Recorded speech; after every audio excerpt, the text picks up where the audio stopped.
it becomes very critical that you are intentional about the context that you expose your spirit to. Because whether you like it or not, something is emerging. Are you here? Whether you like it or not, something is emerging. Isaiah was such a terrific prophet, beginning from Isaiah chapter 1. And he's dishing out and dicing people, dishing out the word of God and dicing people. For every opportunity that Isaiah had, he did not refrain from pronouncing a woe. He had woes and woes and woes and woes, except that he didn't think he qualified for any of the woes that he was dishing out to people until he had an encounter with the Lord. When he had that encounter with the Lord, the man said, woe is me, all right? He said, woe is me because I am undone. Woe is me because I am undone. As in, I am finished. I am undone because I am a man of unclean lips, and I dwell in the midst of a people of unclean lips. This was the reason why Isaiah's problem was culturally a non-issue.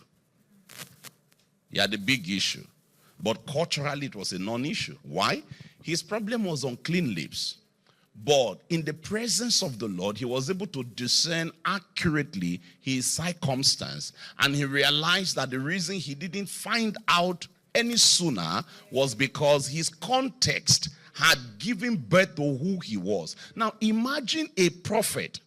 This is a prophet of the Lord. Yet with everything God had achieved in his life, to make him this kind of prophet, there was still something that Isaiah had that was a liability of his context. It was these unclean lips. Now, whatever it was that was the issue here, the society in which Isaiah did ministry would not have thought it was an issue because it had been normalized in that society. So there are demonic normalcies that have become pervasive. There are cultural normalcies that are demonic in origin, but because they have become so normal in the cultural fabric, when a believer is a partaker in those same perversion, nobody within the context raises an eyebrow because it's been normalized. Except that according to the shekels of the sanctuary, nothing has changed there. We may have given new names to old vices, but the standard of the Lord, it stands sure, and it has a seal. The Lord knows them that are his. And let everyone that names the name of the Lord depart from iniquity. This is why that kind of encounter is your only saving grace in this matter of wineskins.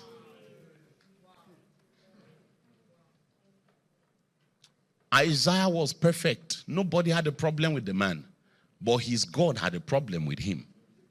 Nobody could say, the way you talk, what makes you think you have a right to be a prophet in our midst? No, because that manner of speaking had been normalized. It had been declassified from sin. They had declassified it.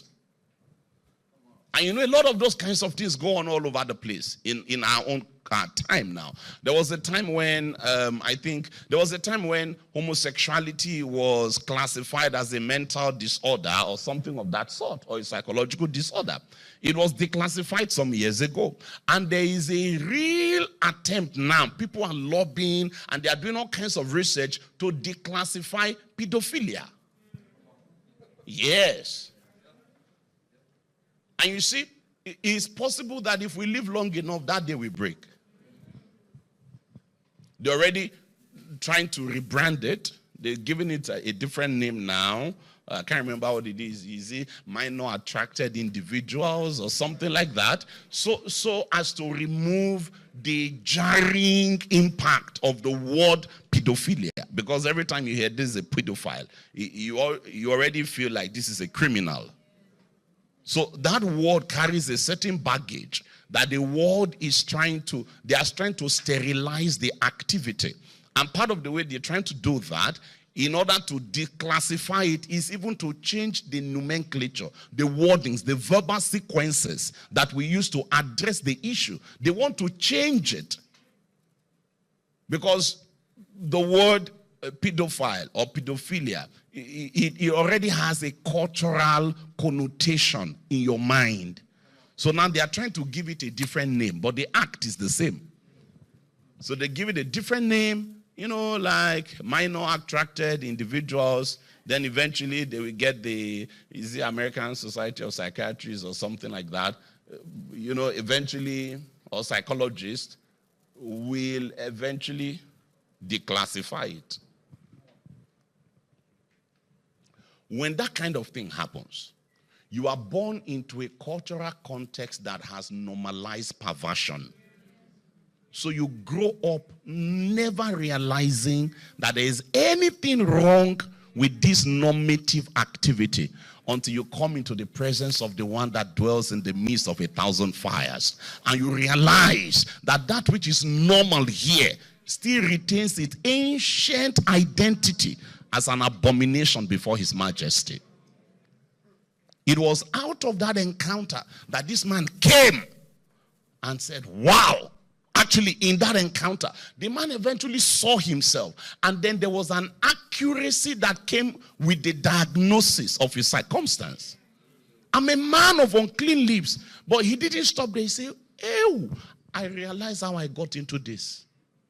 It's not because I'm personally a terrible person. It's not because I'm personally a bad speaker. It's not because I have a foul mouth that is unique to me. This is actually acquired. This area of perversion in my life has happened as a result of cultural seepage. It seeped into my system from my context, from my culture.